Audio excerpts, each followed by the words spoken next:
خپل ټیک ټاک اکاؤنٹ کې به یوټیوب څنګه اډ کوو. السلام علیکم ورحمت الله وبرکاتہ. ملګرو زم تاسو ملګری محمد عرفان. ملګرو زیات کسان دا خواهش لري چې په یوټیوب چې هغه په ټیک ټاک کې اډ کړي، ځکه چې د ټیک ټاک فالوورز چې هغه سیوا وي، د یوټیوب سبسکرایبر چې هغه کمی، نو چې د تاسو کله هلته اډ کړي په ټیک ټاک کې، نو تاسو هغه فالوورز چې هغه بیا په اسانۍ سره تاسو د یوټیوب چینل وزټ چې هغه کولای شي. نو دغه شانتي ډېر په اسانه طریقه باندې راځئ زو د موبایل سکرین طرف ته طریقې زده کوو، دا به څنګه اډ کوو. نو را به شئ دلته خپل یوټیوب ته به راشئ. یوټیوب به خپل خلاص کړئ. ګوره ته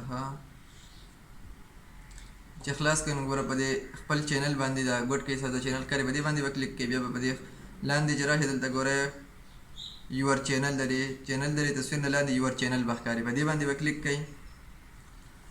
په دې باندې چې کلیک کړئ، دلته به ستاسو دا چینل چې دی هغه به ټول کولاو شي. دلته داسې به راشئ دې سایډ باندې ټول اخري چې کوم دی اباوټ سیکشن، په دې باندې به کلیک کړئ. دلته به ستاسو هغه چینل هغه لینک چې دی هغه په دې باندې ښکاري. دلته لاندې مور انفو نه لاندې دا چینل لینک دی، په دې باندې به کلیک کړئ. د دې نه به کاپي لینک واخلئ.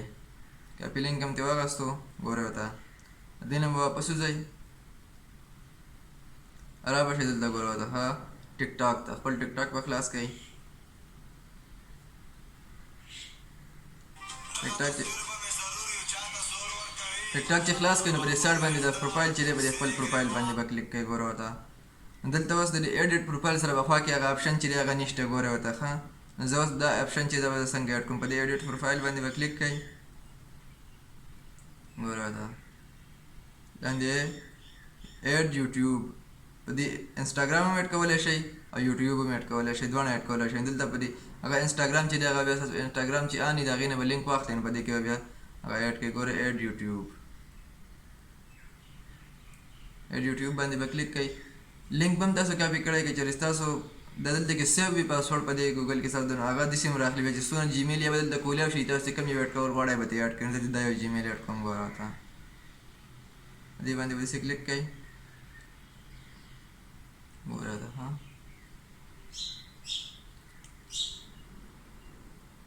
دا ګورئ دا به دلته الاو کړئ داسې.